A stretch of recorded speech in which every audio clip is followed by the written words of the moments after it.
May God's name be glorified. దేవుని నామం మహింపరచబడును గాక. Once again, I thank the Lord for having given us another opportunity to be in the presence of God. దేవుని యొక్క సన్నిధిలో ఉండడానికి దేవుడు మనకు దయచేసిన ఈ యొక్క మరొక అవకాశం బట్టి నేను దేవుని స్తుతిస్తా ఉన్నాను. Already you have heard 2 messages. మీరు ఇప్పటికే 2 సందేశాలు విని ఉన్నారు. For quite a long time you have been sitting in the presence of the Lord. చాలా సేపు నుంచి మీరు దేవుని యొక్క సన్నిధిలో కూర్చొని ఉన్నారు. I know that you are hungry. నాకు తెలుసు మీరందరూ ఆకలితో ఉన్నారని. I am also hungry. నేను కూడా ఆకలితో ఉన్నాను. And so I will not take more time. కనుక నేను ఎక్కువ సమయాన్ని తీసుకోను. Once a new preacher came to preach. ఒకసారి ఒక కొత్త బోధకుడు ఒక బోధ చేయడానికి వచ్చాడు. He wanted to preach about the second coming of Jesus Christ. ఆయన యేసుక్రీస్తు ప్రభువారి యొక్క రెండవ రాకడ గురించిన సందేశాన్ని వినిపించడానికి ప్రయత్నం చేస్తున్నాడు. So when he came to the pulpit, ఆయన పుల్పిట్ కి వచ్చినప్పుడు he preached the first sentence like this. ఆయన మొదటి వాక్యాన్ని ఈ విధంగా ప్రకటించాడు. I am coming soon. నేను త్వరగా వస్తున్నాను అని ప్రకటించాడు. After that he did not get the second sentence. తర్వాత అతనికి రెండో వాక్యం ఏం చెప్పాలో అతనికి అర్థం కాలేదు. Then he remembered what the teacher taught in the class. అతని యొక్క టీచర్ గారు అతనికి క్లాస్ లో తరగతిలో చెప్పిన విషయాలు అతనికి గుర్తు వచ్చాయి. In the Bible college there is a subject called homiletics, that means art of preaching. Bible కాలేజీలో హోమిలిటిక్స్ అనే సబ్జెక్ట్ ఉంటుంది. అది ఏం చెప్తుందంటే మనం ఎలా బోధించాలి, ఎలా సందేశాలు చెప్పాలి అనే శాస్త్రం అన్నమాట. So the homiletics teacher taught like this: suppose you preach and you don't get sentence, repeat the same. Homiletics class లో వారికి ఏం చెప్పారంటే, ఒకవేళ నువ్వు బోధిస్తా ఉన్నప్పుడు నువ్వు ఏదైనా ఒక వాక్యాన్ని మర్చిపోయావు అనుకోండి, రెండో వాక్యాన్ని మర్చిపోయినప్పుడు మొదటి వాక్యాన్ని మరలా చెప్పు అనేది వాళ్ళ టీచర్ నేర్పించారు. So the preacher again said, I am coming soon. కనుక ఆ బోధకుడు ఏం చెప్పారంటే, నేను త్వరగా వస్తున్నాను అని చెప్పాడు. మరలా అదే వాక్యాన్ని చెప్పాడు. Now 2 times. ఇప్పటికే 2 సార్లు చెప్పాడు. Preacher doesn't get the sentence, next sentence. ఇంకా కూడా రెండో వాక్యం అతనికి గుర్తు రావట్లేదు ఇంకా. Once again he repeated the same sentence, I am coming soon. మూడోసారి కూడా అదే వాక్యాన్ని ఆయన మరలా చెప్పాడు, నేను త్వరగా వస్తున్నాను అనే వాక్యాన్ని చెప్పాడు. By this time he fainted and fell down on an old mother who was sitting in front. ఈ యొక్క సందర్భంలోనే ఆయన ఎంతో గందరగోళానికి గురై ఆ యొక్క ముందు ఒక సహోదరి వృద్ధ స్త్రీ ఉండగా ఆ మీద పడిపోయాడు. Preacher fell down. ఆయన కింద పడిపోయాడు ఆ చెప్పే బోధకుడు. And the people came, lifted him up. పక్కన ప్రజలు వచ్చారు, చూశారు, అతన్ని గమనించి అతన్ని లేపారు. Sprinkled water on him. అతని మీద నీళ్లు చల్లారు. After some time he became conscious. అతని తర్వాత అతను స్పృహలోకి వచ్చాడు. So he finally came to this old mother. ఈ యొక్క వృద్ధాప్యంలో ఉన్న స్త్రీ దగ్గరికి వచ్చి, Then he said, Mataji, I am very sorry. అమ్మగారు, నేను చాలా మీకు ఎంతో చింతిస్తాను జరిగిన సంఘటనను బట్టి అని తెలియజేశాడు. Then this Amma said, ఆ తల్లి చెప్పింది, ఆ వృద్ధ స్త్రీ చెప్పింది, Babu, it is not your mistake. ఆమె చెప్పింది, అయ్యారు, అది మీ దాంట్లో మీ తప్పు ఎంత మాత్రం కూడా లేదు. It is my mistake. అది నా తప్పే. Because ఎందుకంటే 3 times you said I am coming soon. 3 సార్లు మీరు చెప్తానే ఉన్నారు, నేను త్వరగా వస్తున్నానని. I should have been careful. నేను చాలా జాగ్రత్తగా ఉండవలసింది. Now both the preacher and the audience should be careful now. ఇప్పుడు కూడా వింటున్న మీరు కానీ చెప్తున్న మేము కానీ జాగ్రత్తగా ఉండాలి. Okay, I hope I will not fall down. నేను అనుకుంటున్నాను నేను కింద పడనని. And please be vigilant for a few minutes. కొద్ది నిమిషాలు నేను జాగ్రత్తగా ఉంటాను. I am not going to take a long message. నేను దీర్ఘమైన సందేశాన్ని తీసుకోవట్లేదు. We will come back to yesterday's subject. నిన్న మనం ధ్యానం చేసిన సందేశం దగ్గరికి మనం Gospel of Luke chapter 23. లూకాసు సువార్త 23వ అధ్యాయం. In Luke chapter 23 verses 39 and 40 we have read yesterday. నిన్న దినాన మనం లూకాసు సువార్త 23వ అధ్యాయంలో 39వ వచనము మరియు 40వ వచనాన్ని మనం నిన్న విన్నాం. We have seen the death of 3 persons on 3 different crosses. ఇక్కడ మనం గత దినాన ముగ్గురు వ్యక్తుల యొక్క మరణాన్ని చూసాం. 3 సిలువల మీద 3 వ్యక్తుల యొక్క మరణాన్ని మనం చూసాం. 1 criminal died in sin on the cross. ఒక దొంగ, ఒక నేరస్తుడు ఆ సిలువ మీద తన పాపంలోనే చనిపోయాడు. He was unrepentant criminal. అతను ఎంత మాత్రం కూడా పశ్చాత్తాప పడని నేరస్తుడిగా ఉన్నాడు. The second one was రెండవ వ్యక్తిని మనం చూసినప్పుడు repentant sinner. అతను పశ్చాత్తాప పడిన వ్యక్తి on the cross, he looked unto Christ ఆ యొక్క శిలువ మీద నుంచి ప్రభువైన యేసుక్రీస్తును చూచాడు. and he became dead to sin in his life. అతని యొక్క జీవితంలో అతను పాపానికి చనిపోయాడు. Accepted the lordship of Christ there on the cross itself. అంతేకాదు యేసుక్రీస్తు వారి యొక్క ప్రభుత్వాన్ని ఆ యొక్క శిలువ మీదే అతను ఒప్పుకున్నాడు. And the third one, మూడవ వ్యక్తిని మనం చూసినప్పుడు that is Christ who died in the middle. మన ప్రభువైన యేసుక్రీస్తు వారి ఇరువురు మధ్యన కూడా ఆ నేరస్తులు ఇరువురు మధ్యన చనిపోయిన మన ప్రభువాన్ని చూస్తా ఉన్నాం. And we see seven statements of Jesus on the cross of Calvary. ఆ యొక్క శిలువ మీద నుంచి మన ప్రియ ప్రభు వారి యొక్క 7 మాటలను మనం చూడగలం. Look at the divine characteristics of Christ who was dying on the cross. ఆ యొక్క శిలువ మీద చనిపోయిన మన ప్రియ ప్రభు వారి యొక్క దైవికమైన లక్షణాలను మనం చూసినట్లయితే, look at the attitude of Christ who was bleeding in his hands and feet. తన చేతుల్లోనూ కాళ్ళలోనూ రక్తం కారుస్తున్న మన ప్రియ ప్రభువారు అయిన యేసుక్రీస్తు వారి యొక్క దృక్పథాన్ని చూద్దాం. What was the closing prayer of our Lord Jesus Christ? మన ప్రియ ప్రభువారు ముగింపు ప్రార్థన ఏమిటి? What was the closing prayer of our Lord? యేసుక్రీస్తు ప్రభువారు చేసిన ముగింపు ప్రార్థన ఏంటి? శిలువ మీద నుంచి There was an opening prayer.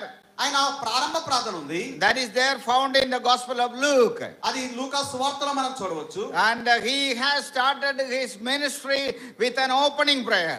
ఆయన యొక్క పరిచర్యను కూడా ఒక ప్రారంభ ప్రార్థనతో ఆయన ప్రారంభించారు. Okay, we would not look at that now. ఇప్పుడు దాన్ని మనం చూడట్లేదు. But when we come here in chapter 23, అయితే లూకా సువార్త 23వ అధ్యాయానికి మనం వస్తే he had a closing prayer. ఇక్కడ ఆయన ముగింపు ప్రార్థన మనం చూడగలం. What was the closing prayer? ఆయన ముగింపు ప్రార్థన ఏమిటి? Here we read in chapter 23 verse 34. లూకా సువార్త 23వ అధ్యాయం. Then Jesus said, Father, forgive them, for they do not know what they do.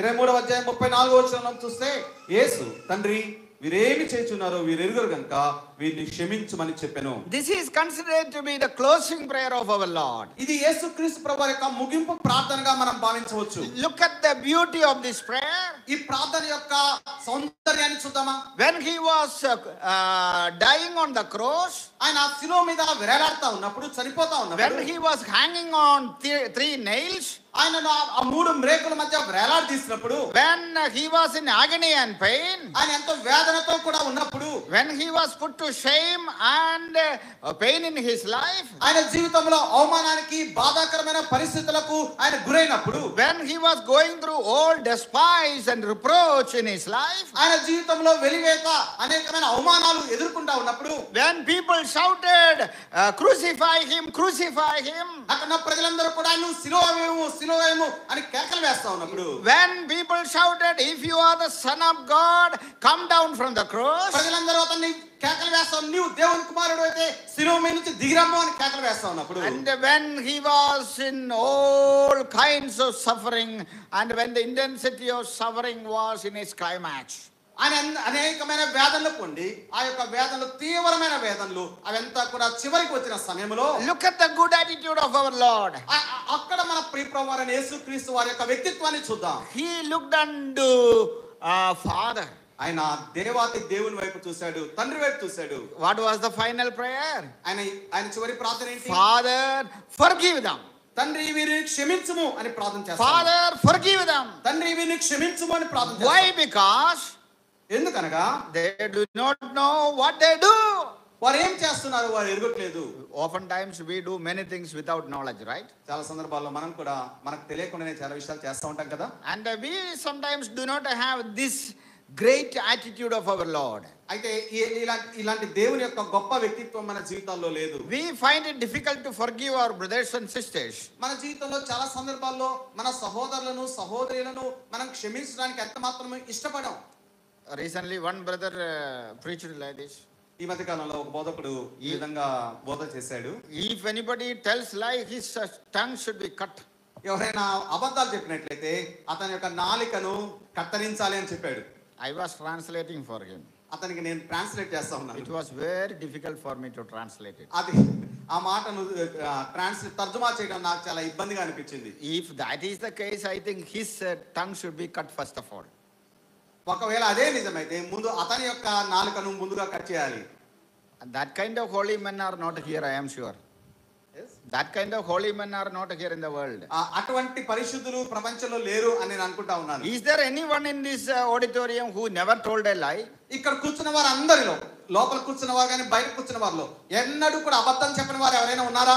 My Bible says, if you say that you have no sin in you, you are a liar. Bible చెప్తా ఉంది నాలో పాపం లేదు అని మీరు ఎవరైనా అన్నట్లయితే మీరు అబద్ధమాడువారు అని చెప్తా ఉంది. Oh, that kind of extremism of holiness is not necessary. అంత తీవ్రమైన పరిశుద్ధత మనం మాట్లాడుతూ ఉంటాం కొన్ని సందర్భాల్లో, అది అవసరం లేదు. It is too much and three much. Okay? అది కేవలం టూ మచ్ కాదు, త్రీ మచ్ కూడా. Okay, here we see that the Lord, when people were crucifying him, the Lord said, Father, forgive them. ఇక్కడ ప్రజలందరూ కూడా ఆయనను సిలువ వేస్తా ఉన్నప్పుడు తండ్రి వీరిని క్షమించుము అని మన ప్రియ ప్రభువు వారు చెప్తా ఉన్నారు. That is the beautiful characteristic of our Lord. అది మన ప్రభువైన యొక్క అద్భుతమైన వ్యక్తిత్వం. What a beautiful character it was. ఎంత అద్భుతమైన వ్యక్తిత్వం. And probably this thief heard that prayer. ఒకవేళ బహుశా అక్కడ ఉన్న ఒక నేరస్తుడు యేసుక్రీస్తు ప్రభువారి యొక్క ఈ ప్రార్థన విన్నాడేమో. Both these thieves must have heard that prayer. ఇక్కడ ఉన్న ఇద్దరు నేరస్తులు కూడా యేసుక్రీస్తు ప్రభువారు చేసిన ప్రార్థన విన్నారు. Why? Because they both were the people who were nearest to the Lord, who was hanging there. అక్కడ ఉన్న వేలాడదీయబడిన యేసుక్రీస్తు ప్రభువారికి అతి సమీపంగా ఉన్నవారు వారిద్దరే. Sometimes people say, this thief, repentant thief, heard that prayer and looked unto the Lord Jesus Christ on that time itself. కొంతమంది చెప్తా ఉంటారు యేసుక్రీస్తు ప్రభువారు ఎప్పుడైతే ఈ ప్రార్థన చేశాడో నేరస్తులో ఒక నేరస్తుడు అప్పుడే తన పశ్చాత్తాపం పొందాడు అని తెలియజేస్తా ఉంటారు. And as a result of that, he looked unto Jesus and said, you are my Lord. దానికి గుర్తుగా అతను యేసుక్రీస్తు ప్రభువారి వైపు చూచి దేవా నీవు నా దేవుడవు, దేవా నీవు నా ప్రభువు అని కేక వేశాడు. Yesterday we have seen a few points there. అక్కడ గత దినం మనం కొన్ని విషయాలను మనం గమనించాం. Number 1, self realization. ముందుగా అతనిలో తన జీవితంలో తనకు తాను విషయాన్ని తెలుసుకున్నాడు. Number 2, he had the fear of God. అంతేకాదు రెండో విషయాన్ని చూసినట్లయితే అతనిలో దేవుని గురించిన భయం ఉంది. And also I said fear of God is the beginning of the wisdom according to the Bible. అంతేకాదు నేను నిన్న మీకు తెలియజేశాను బైబిల్ ప్రకారం దేవుని యందు భయభక్తులు కలిగి ఉంటే జ్ఞానమునకు మూలము అన్న విషయాన్ని తెలియజేశాను. You fear God, God will give you wisdom. నువ్వు దేవునికి భయపడితే దేవుని జ్ఞానాన్ని ఇస్తాడు. Then he looked unto himself. అంతేకాదు అతను తనలోకి చూసుకున్నాడు. And then he looked upward unto the Lord. అంతేకాదు అతను ప్రభువు వైపు చూచాడు. These are the 4 points we have seen yesterday. మనం గత దినాన మనం ఈ 4 విషయాలను మనం చూసాం. And point number 5, ఐదో విషయాన్ని మనం గమనించినట్లయితే in verse 41 of Luke chapter 23:41, లూకా సువార్త 3:41 చదువు. we indeed justly, for we receive the due reward of our deeds, but this man has done nothing wrong. మనకైతే ఇది న్యాయమే, మనము చేసిన వాటికి తగిన ఫలం పొందుచున్నాం కానీ ఈయన ఏ తప్పిదమును చేయలేదని చెప్పెను. That means he saw the sinlessness of our Lord Jesus Christ. అతను He saw the right నీతిని ఆ యొక్క నేరస్తుడు గమనించాడు. The judge Pilate could not find out any fault with Jesus. యేసుక్రీస్తు ప్రభువారిలో ఏ తప్పిదాన్ని కూడా కనుగొనలేకపోయారు. He washed his hands and said, I have no role in this. పిలాతు కూడా యేసుక్రీస్తు ప్రభువారి గురించి తెలియజేస్తూ ఇతనిలో ఏ తప్పిదము లేదని చెప్పి తన చేతులు తను కడుక్కున్నట్లుగా తెలియజేస్తా ఉన్నాడు లేఖనాల్లో. In the history of judicial system in the world, అంతేకాదు యూదా చరిత్రను మనం చూసినట్లయితే ప్రపంచంలో probably this is the only case where a judge says this man is righteous but still hand over to be punished. మనం యూదా చరిత్రలో చూసినట్లయితే బహుశా ఇది ఈ ఒక్క విషయాన్ని మనం గమనించవచ్చు. ఏంటంటే అతనిలో ఏమాత్రము తప్పిదము లేదు అని ఒక పక్క తీర్పు చెప్తానే, అంతేకాదు అతన్ని శిక్షకు అప్పగించిన తీర్పు బహుశా ఆ ప్రపంచ చరిత్రలో ఇదే ఒకటే ఉండొచ్చు. The judge said, I did not find any fault with this man. ఆ యొక్క న్యాయాధిపతి చెప్తున్నాడు, ఇతనిలో నేను ఏ తప్పిదము కనుగొనలేకపోతున్నాను అని. That means the judge should not have sent him to the cross. అంటే ఆ యొక్క న్యాయాధిపతి ఇతన్ని యేసుక్రీస్తు ప్రభువుని ఎంత మాత్రం కూడా శిలువకు అప్పగించకూడదు. But still he handed over this Jesus to be crucified. కానీ యేసుక్రీస్తు ప్రభువుని శిలువకు అప్పగించినట్లుగా మనం చూస్తా ఉన్నాం. Very sad thing, right? ఇది ఎంతో బాధాకరమైన విషయం. But here we see ఇక్కడ మనం చూడగలం, is a thief on the either side of the Lord. యేసుక్రీస్తు ప్రభువుకి ఇరువైపులా ఉన్న నేరస్తులు, Left or right, I don't know. వారు కుడివైపునలో ఎడమవైపున నాకు తెలియదు. Anyway, one thief repented. ఒక నేరస్తుడు మాత్రం పశ్చాత్తాపం. And take it right or left, whichever is. మీరు అది కుడివారో ఎడమవారో నాకు తెలియదు, మీరే తెలియదు.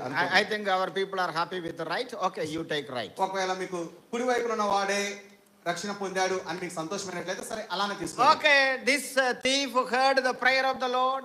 ఇక్కడ ఒక దొంగ, ఒక నేరస్తుడు యేసుక్రీస్తు ప్రభువారి యొక్క ప్రార్థన విన్నాడు. Why did he come into the world? ఆయన ఈ లోకానికి ఎందుకు వచ్చాడు? He came to forgive the sins of the people. ప్రజల యొక్క పాపాలను పరిహరించడానికి, క్షమించడానికి యేసుక్రీస్తు ప్రభువారి ఈ లోకానికి వచ్చాడు. His final prayer was also for the same purpose, forgive them. అంతేకాదు అతని యొక్క ముగింపు ప్రార్థనలో కూడా చూసినట్టు, యేసుక్రీస్తు ప్రభువారి యొక్క ముగింపు ప్రార్థన కూడా మనం చూసినట్లయితే ప్రజలను క్షమించండి అని ఆయన ప్రార్థన చేస్తా ఉన్నాడు. So this repentant thief saw the sinlessness, or the other side, righteousness of Christ. ఈ యొక్క పశ్చాత్తాపడిన ఈ యొక్క దొంగలో యేసుక్రీస్తు ప్రభువారిలోని రెండు కోణాలు చూశారు. ఒకటి, యేసుక్రీస్తు ప్రభువారి పాపము లేని జీవితాన్ని చూశారు. అంతేకాదు యేసుక్రీస్తు ప్రభువారి యొక్క నీతిని చూశాడు. Now the next point. తర్వాత విషయానికి మనం వెళ్దాం. Point number 6. ఆరో విషయం. Look at verse 42. 42 వచనాన్ని మనం గమనిద్దామా? Then he said to Jesus, Lord, remember me when you come into your kingdom. ఆయనను చూచి యేసు, నీవు నీ రాజ్యంలోనికి వచ్చినప్పుడు నన్ను జ్ఞాపకము చేసుకొనుమనెను. A very simple prayer. ఇది చాలా చిన్న ప్రార్థన. Probably this is the only prayer of this repentant thief in the world. ఆ యొక్క ఎవరైతే పశ్చాత్తాపడిన దొంగ యొక్క ప్రార్థనను ఈ యొక్క మనం ఆ రోజు ప్రార్థన ఇక్కడ మనం గమనిస్తా ఉన్నాం. We don't see any other prayers in the Bible for him. అతను చేసిన ప్రార్థనలు బైబిల్లో మరెక్కడా కూడా కనపడవు. Of course he must have prayed several prayers in his heart. బహుశా ఆయన హృదయంలో చాలా సందర్భాల్లో ప్రార్థన చేసి ఉండొచ్చు. But one open prayer. కానీ అతను బహిరంగంగా చేసిన ప్రార్థన Very simple prayer. చాలా సులభతరమైన ప్రార్థన. What is the prayer? ఏం ప్రార్థన చేశాడు? ఏమని ప్రార్థన చేశాడు? Lord, remember me. యేసు, నువ్వు నీ రాజ్యంలోనికి వచ్చినప్పుడు నన్ను జ్ఞాపకం చేసుకొని మనల్ని ప్రార్థన చేశాడు. Very, very small prayer. ఎంతో సరళమైన ప్రార్థన. Sometimes we have such a long prayer, right? కొన్నిసార్లు మనం చాలా దీర్ఘమైన ప్రార్థన చేస్తూ ఉంటాం కదా. Some people know how to start, but they don't know how to stop the prayer. కొంతమందికి ఎలా ప్రారంభించాలో తెలుసు కానీ ఎలా ముగించాలో తెలియదు. So it will go on. అది వెళ్తా ఉంటుంది ప్రార్థన. Finally, they don't know how to stop also. అది ఎలా ముగించాలో ఆ ఎండ్ పాయింట్ తెలియదు అన్నమాట. It is okay, but our Lord will hear the prayer. మన ప్రభువారు ప్రార్థన వింటారు, But in the open prayer, in common prayer and all, we have a time confinement, so we have to be strict with that. కానీ మనం బహిరంగంగా ప్రార్థన చేస్తా ఉన్నప్పుడు మనకు సమయాన్ని గురించిన కొంత విషయాలు ఉంటాయి కాబట్టి మనం జాగ్రత్తగా ప్రార్థన చేస్తా ఉండాలి. This was one of the wise prayers in the Bible. ఇది మనం బైబిల్ గ్రంథంలో చూసినప్పుడు ఈ ప్రార్థన ఎంతో జ్ఞానంతో కూడిన ప్రార్థన. Lord, you remember me. దేవా, నీవు నన్ను జ్ఞాపకం చేసుకొనుము. Not now. ఇప్పుడు కాదు. Here the repentant thief has given time to the Lord. ఇక్కడ ఆ పశ్చాత్తాపడిన దొంగ దేవునికి సమయాన్ని ఇస్తా ఉన్నాడు. Sometimes when we pray we want immediate answer, no? కొన్నిసార్లు మనం ప్రార్థన చేసినప్పుడు మన యొక్క ప్రార్థనలకు వెంటనే సమాధానాన్ని కోరుకుంటూ ఉంటాం కదా. I heard about a prayer done by an old mother. ఒకసారి ఒక వృద్ధ తల్లి చేసిన ప్రార్థన నేను విన్నాను. There was a big mountain before her house. తన ఇంటి ఎదురుగా ఒక పెద్ద కొండ ఉంది, పర్వతం ఉంది. And every day morning when she gets up, she has to look onto that mountain. తను ఉదయకాలం లేచిన ప్రతిసారి కూడా ఆ పర్వతం వైపు చూస్తూ ఉంటుంది. She did not want to have that mountain there. ఆమెకి ఏంటంటే ఆ తల్లికి తన ఇంటి ఎదురుగా కొండ ఉండకూడదు. So she wanted to shift the mountain from that place to some other place. అక్కడ నుంచి ఆ యొక్క కొండ ఇంకొక చోటికి వెళ్ళాలి అని ఆ తల్లి ప్రార్థన. Not a possible thing humanly. అది మానవులకు ఎవరికి కూడా సాధ్యం కాదు. But she prayed. బట్ కానీ ఆమె ప్రార్థన చేసింది. fasted and prayed for 3 days. ఆమె ఉపవాసం ఉండి 3 రోజులు ప్రార్థన చేసింది. This prayer is for what? దేనికోసం ప్రార్థన చేసింది? Shift the mountain from here to another place. ఆ యొక్క కొండ లేకపోతే ఆ పర్వతం అక్కడి నుంచి మరొక ప్రాంతానికి అది So వెళ్ళాలి. she prayed 3 days and nights. 3 రాత్రి బవళ్ళు ఆమె ప్రార్థన చేసింది. And she said, Lord, I believe that you would remove this mountain, and you are able to remove this mountain. ఆమె 3 రాత్రి బవళ్ళు ప్రార్థన చేసి, దేవా నువ్వు దీన్ని ఈ యొక్క కొండను నువ్వు తొలగించగలవు, నేను నమ్ముతున్నాను, నేను విశ్వసిస్తున్నాను అని ప్రార్థన చేసింది. She prayed 3 days and nights. 3 రాత్రి పగళ్ళు చేసి ప్రార్థన చేసింది. After prayer is over, ప్రార్థన అయిపోయింది. she came out to see what is the position of the mountain. ఆమె బయటికి వచ్చి ఆ యొక్క కొండ పరిస్థితి ఎలా ఉంది, ఆ యొక్క స్థాన చలనం చెందిందా లేదా అని చూడడానికి బయటకు వచ్చింది. When she came out, ఆమె బయటకు వచ్చిన తర్వాత looked towards that place, ఆ యొక్క స్థలం వైపు చూసి mountain was there. ఆ కొండ అక్కడే ఉంది. Then she said, అప్పుడు ఆమె అంది, Lord, I knew that this mountain would be there. నాకు తెలుసు ప్రభా ఈ కొండ ఇక్కడే ఉండదని తెలుసు నాకు. That means that she had the answer already with her. ఆమె దగ్గర ఆల్రెడీ అంతకుముందే ఆమె దగ్గరే ఉంది.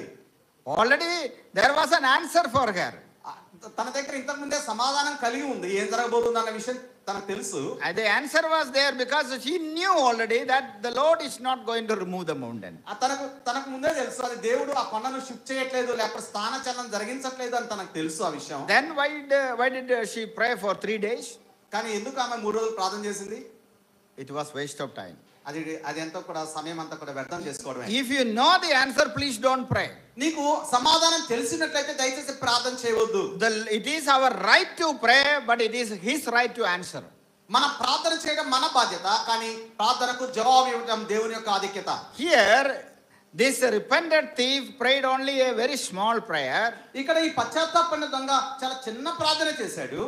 He said, Lord, remember me. అతను అంటా ఉన్నాడు, ప్రభువా నీవు నన్ను జ్ఞాపకం చేసుకొనుము. Not now. ఇప్పుడు కాదు. Not tomorrow. రేపు కాదు. Maybe not in nearby future. అది చాలా సమీప భవిష్యత్తులో కాదు. You take your own time, Lord. నీ సమయాన్ని నువ్వు తీసుకో ప్రభువా. When you have to remember me. నువ్వు ఎప్పుడు నన్ను జ్ఞాపకం చేసుకోవాలంటే Here when you come into your kingdom. నీవు నీ రాజ్యంలోనికి వచ్చినప్పుడు నన్ను జ్ఞాపకం చేసుకొని ప్రార్థన చేస్తా ఉన్నావు. There are so many things contained in that one prayer. ఆ ఒక్క ప్రార్థనలోనే చాలా విషయాలు ఉన్నాయి. Look at the vision of this man. ఈ వ్యక్తి యొక్క దర్శనం చూడండి. When he was bleeding in his hands and feet, he was making this prayer. అతని చేతిలో కూడా ఈ దొంగ చేతిలో కాళ్ళలో కూడా రక్తం స్రవిస్తా ఉన్నప్పుడు అప్పుడు ఇతను ప్రార్థన చేస్తా ఉన్నాడు. Well, he could have prayed many other prayers other than this. ఇవి కాకుండా ఇంకా వేరే ప్రార్థనలు కూడా అతను చేసి ఉండవచ్చు. His prayer was so spiritual. ఈ ప్రార్థన మాత్రం ఎంతో ఆత్మీయకరమైన ప్రార్థనగా ఉంది. His prayer was eschatological or coming thinking about future. ఈ యొక్క ప్రార్థన భవిష్యత్తును గురించి, ప్రభు యొక్క రాకడను గురించి జ్ఞాపకం చేసుకుంటూ ప్రార్థన చేస్తూ ఉన్నాడు. He could have prayed so many other prayers there. అక్కడ కూడా అతను వేరే ప్రార్థనలు కూడా చేసి ఉండి ఉండవచ్చు. And I am thinking like this. నేను ఇలా అనుకుంటా ఉన్నాను. This man could have prayed like this. అతను ఈ విధంగా బహుశా ప్రార్థన చేయవచ్చు. Lord, you are Lord, I accept you. ప్రభువా నీవు దేవుడు, నేను దాన్ని నమ్ముతాను. You are my savior. నువ్వు నా రక్షకుడవు. Why don't you save me from this cross? ఈ యొక్క శిలువ మీద నుంచి కూడా నీవు నన్ను ఎందుకు రక్షించకూడదు? You are able to save me, no doubt. నువ్వు దాంట్లో ఎంత మాత్రం సందేహం లేదు. నన్ను శిలువ మీద నుంచి రక్షించగలవు. Why don't you save me? నన్ను ఎందుకు ఆ శిలువ మీద నుంచి నన్ను I would correct myself and live a holy life in the days to come. ఒకవేళ నువ్వు నన్ను శిలువ మీద నుంచి ఇక్కడ తప్పించినట్లయితే రానున్న దినాల్లో నేను సరి చేసుకుంటాను, పరిశుద్ధమైన జీవితాన్ని నేను జీవిస్తాను. Or else he could have prayed like this. అలా ప్రార్థన చేసి ఉండవచ్చు, లేకపోతే ఈ రకంగా కూడా చేసి ఉండవచ్చు. I don't know whether he was married or not. అతను ఒకవేళ పెళ్ళైందో లేదో నాకు తెలియదు. Suppose he was a married man. ఒకవేళ అతను వివాహమైన వ్యక్తి అయి ఉంటే he could have prayed, Lord, you take care of my family, bless them. ఇలా ప్రార్థన చేసి ఉండవచ్చు. ప్రభువా నేను వెళ్ళిపోతా ఉన్నాను, ఇక్కడ భూమి మీద ఉన్న నా కుటుంబం, నా భార్య, నా పిల్లల గురించి నువ్వు జాగ్రత్తగా చూసుకో ప్రభువా అని ప్రార్థన చేసి I am deserved to die, I am dying now. నేను తప్పిదం చేశాను కాబట్టి చనిపోవటకు నేను అర్హుడను. I నేను receive- ఇప్పుడు చనిపోబోతా I ఉన్నాను. receive the due reward of my deed. నేను చేసిన కార్యాలను బట్టి నేను తగిన శిక్షను నేను పొందుతా ఉన్నాను. I receive a due punishment. దానికి నేను తగిన శిక్షను నేను పొందుకున్నాను. It's okay, I am worthy to have it. ఈ యొక్క శిక్షకు నేను అర్హుణ్ణే అని Why don't you bless my family? నా కుటుంబాన్ని నువ్వు ఎందుకు ఆశీర్వదించకూడదు ప్రభువా?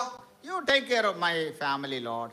ప్రభువా, నా కుటుంబాన్ని గురించి నువ్వు జాగ్రత్త చూసుకో ప్రభువా. Or else he could have prayed another prayer. అలాంటి ఈ ప్రార్థన చేయించి ఉండొచ్చు. Lord, లేకపోతే వేరొక ప్రార్థన కూడా చేసి ఉండవచ్చు. Lord, you know the sufferings on the cross now. ప్రభువా, ఈ యొక్క శిలువ మీద ఎన్ని శ్రమలు ఉంటాయని నువ్వు ఎరుగుదు. You are hanging there and suffering there. నువ్వు సాక్షాత్తు నీవే శిలువ మీద వేలాడుతూ నువ్వు ఎంతో వేదన చెందుతా You ఉన్నావు. are in pain and agony.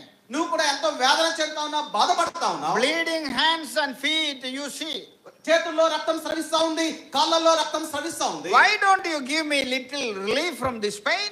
ఈ యొక్క బాధ నుంచి లేకపోతే వేదన నుంచి నాకు కొంత ఉపశమనం ఉంటే బాగుంది ప్రభువా అని ప్రార్థన చేసి Lord, I am suffering very much. ప్రభువా, నేను ఎంతో వేదన చెందుతా ఉన్నాను. Lord, would you please give me little relief from the pain? ప్రభువా, ఈ యొక్క బాధ నుంచి ఈ వేదన నుంచి నాకు కొంత ఉపశమనం కలగజేయవా. He does not make such prayers here. అలాంటి ప్రార్థనలేవి కూడా అతను చేయలేదు. His prayer was so purely spiritual and అతని godly. ప్రార్థన ఎంతో ఆత్మీయమైన ప్రార్థనగా ఉంది. Oh Lord, you remember me. ఓ ప్రభువా, నీవు నన్ను జ్ఞాపకం చేసుకొనుము. If I remember you, no use. ఒకవేళ నేను నిన్ను జ్ఞాపకం చేసుకుంటే ఎంత ఉపయోగం లేదు. But if you remember me, కానీ నీవు నన్ను జ్ఞాపకం you చేసుకున్నట్లయితే are my Lord. నువ్వు నా దేవుడవు. Definitely I would have some blessings out of that. దాంట్లో నుంచి నేను ఖచ్చితంగా ఆశీర్వాదాలను పొందుకోగలను నువ్వు జ్ఞాపకం చేసుకున్నట్లయితే. Sometimes back I went to a former MLA of Pulivendala. ఒకసారి కొన్ని రోజుల క్రితం నేను పులివెందల మాజీ ఎమ్మెల్యే దగ్గరికి వెళ్ళాను. I stayed with him for 2 days. అతనితో పాటు నేను 2 రోజులు నివాసం ఉన్నాను. I remember that experience even today. ఈ రోజు కూడా నేను ఉన్న ఆ 2 రోజులు నాకు ఇప్పటికీ కూడా జ్ఞాపకం ఉన్నాయి. And early morning 6 o'clock he came and woke me up and said, Varghese, come out. Early ఉదయకాలం 6 గంటలకు లేపాడు. లేచి వర్గీస్ రా బయటకు వెళ్దామని అతను నన్ను పిలిచాడు. I have arranged some 100 people on the street. You preach gospel. నేను ఒక 100 మందిని పిలిచి ఈ యొక్క వీధిలోని 100 మందిని పిలిచాను. వారందరికీ నువ్వు సువార్త ప్రకటించు అని ఆ ఎమ్మెల్యే అంకుల్ గారితో చెప్పాడు. These were the patients of Rajareddy Hospital in Pulivendala. ఈ పులివెందల్లోని రాజారెడ్డి హాస్పిటల్లో ఉన్న వీళ్ళు పేషెంట్ వీళ్ళందరూ. Present Chief Minister's uncle only. Present ఇప్పుడు ప్రస్తుతం ఉన్న మన ముఖ్యమంత్రి గారి యొక్క అంకుల్ వారి యొక్క. Okay, so I came out. I saw people sitting on the street. I preached the gospel. Another brother translated. సరే, వాళ్ళందరూ వచ్చారు, 100 మంది వచ్చారు. వారందరికీ నేను సువార్త ప్రకటించాను. ఒక వ్యక్తి తర్జుమా చేశాడు. I remember that experience very well. ఈ రోజు కూడా నేను ఆ యొక్క అనుభవాన్ని నేను I గుర్తుంచుకోగలను. remember that uncle also. ఆ యొక్క అంకుల్ని కూడా నేను జ్ఞాపకం But చేసుకుంటాను. if I go back to him today, అయితే నేను ఈ రోజు అతని దగ్గరికి వెళ్ళినట్లయితే, if I ask uncle, do you remember me? ఓ అంకుల్, నీవు నేను నీకు గుర్తున్నానా అని అడిగినట్లయితే, I think that uncle is no more. ఇప్పుడు అంకుల్ లేరు అనుకోండి. Suppose I ask, do you remember me? ఒకవేళ నేను అంకుల్ నేను మీకు గుర్తున్నానా అని అడిగినట్లయితే, Because of his old age, he may say, Varghese, I don't remember. అతని యొక్క వృద్ధాప్యాన్ని బట్టి మీరు నాకు గుర్తులేదు అని చెప్పడానికి అవకాశం ఉంది. Then there is no use of telling that. దానివల్ల ఉపయోగం ఎంత మాత్రం కూడా లేదు. But if he remembers me, ఒకవేళ అతను నన్ను గుర్తు ఉంచుకోగలిగినట్లయితే, once again I can be with him and have some good experience. నేను మరొకసారి కొన్ని రోజులు అతనితో పాటు ఉండి మంచి అనుభవాలను నేను పొందుకోగలను. Here, that is why the repentant thief, he knew very well, if the Lord remembers him, that is well and good. ఈ యొక్క పశ్చాత్తాపమైన దొంగకు చాలా స్పష్టంగా తెలుసు, దేవుడు నన్ను జ్ఞాపకం చేసుకున్నట్లయితే నేను ఆశీర్వాదాన్ని పొందుతాను అనే విషయం అతనికి తెలుసు. Therefore he put all the responsibilities on the Lord. కనుక తన అన్ని కూడా బాధ్యతలన్నీ కూడా దేవుడి మీద అతను Mopadu. Lord, you remember me. దేవా, నీవు నన్ను జ్ఞాపకం చేసుకో. And don't remember now. No need to remember now. ఇప్పుడు జ్ఞాపకం చేసుకోవాల్సిన అవసరం You లేదు. take many years, no problem. నువ్వు ఎన్ని సంవత్సరాలైనా తీసుకో. When you have to remember me, కానీ నువ్వు నన్ను ఎప్పుడు జ్ఞాపకం చేసుకోవాలి? when you come into your kingdom. నువ్వు దేవుని రాజ్యంలోనికి వచ్చినప్పుడు So many spiritual truths are there in this word. అక్కడ ఎన్నో ఆత్మీయమైన సత్యాలు ఉన్నాయి ఈ పదంలో. On the other side, ఇంకొక కోణంలో ఆలోచించినట్లయితే this thief is saying, ఈ యొక్క దొంగ తెలియజేస్తా ఉన్నాడు, Lord, now you are going to die on the cross. నువ్వు ఇప్పుడు శిలువ మీద చనిపోబోతా ఉన్నావు. Every moment you are dying now. ఇప్పటికే నువ్వు ప్రతి క్షణము కూడా చనిపోతా ఉన్నారు. But కానీ this is not your end. మీ యొక్క అంతం ఇది కాదు అని తెలియజేస్తా ఉన్నాడు. Death is not your end. మరణము నీ యొక్క అంతము కాదు. You are going to come back. మీరు మరలా రాబోతా ఉన్నారు. Where? ఎప్పుడు? Into your kingdom. నీ యొక్క రాజ్యంలోనికి. What does it mean by that? దాని యొక్క అర్థం ఏంటి? Death is not the end. మరణము ముగింపు కాదు. And after death, మరణము తర్వాత you are going to come back means మరలా మీరు తిరిగి వస్తున్నారు అంటే after death you have a burial and resurrection. మరణము తర్వాత సమాధి మరియు పునరుద్ధానం ఉంది. I believe that you would rise up one day. నేను నమ్ముతా ఉన్నాను నువ్వు ఒక దినాన తిరిగి లేస్తావు ప్రభువా అని నమ్ముతా. Therefore I am looking up unto you. కనుక నేను నీ వైపే చూస్తా ఉన్నాను. And I am waiting for that resurrection day. ఆ యొక్క పునరుద్ధానం కోసం నేను ఎదురు చూస్తా ఉన్నాను. Remember me on that day. ఆ దినాన నీవు నన్ను జ్ఞాపకం చేసుకును. I am dying today. నేను ఈ రోజు చనిపోతా ఉన్నాను. I am also waiting for a resurrection day. నేను కూడా పునరుద్ధాన దినం కోసం ఎదురు చూస్తా ఉన్నాను. Therefore you need to remember me. కనుక నీవు నన్ను జ్ఞాపకం చేసుకోవాలి. Oh, what a beautiful thing. అబ్బా ఎంత అద్భుతమైన A ప్రార్థన. short meditation there on the cross of Calvary. A short meditation on the cross of Calvary. ఆ యొక్క కల్వరి శిలువ వాళ్ళ శిలువ మీద ఉన్నప్పుడు వాస్తవానికి వారికి వైద్యాన్ని అందించాలి. Oh, something great. కానీ ఇతను చేస్తున్న విషయం వేరు. When he was in such a pain and agony, he has taken strain to think all these things.